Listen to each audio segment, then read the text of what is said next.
Pozdrav ljudi. Danas ću vam pokazati kako da skinete Minecraft PE, kako hoćete. Pre svega instalirajte aplikaciju koja se zove Aptoide, to je ovo.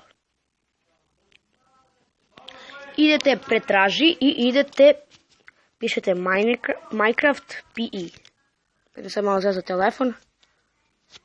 Minecraft PE. I idete pretraži. I idete net preprogramiranje. I kucate na ovo prvo. Idete instaliraj. Pošto sam ja ažurirao aplikaciju. Znači možete i video ažurirati. Aplikacija ne zahtjeva nikakve dozvole. Ništa preterano. To bi bilo to. Znači hvala vam na gledanju ovog videa. Lajkujte, šerujte, komentarišite. Subscribeujte. I vidimo se, pozdrav!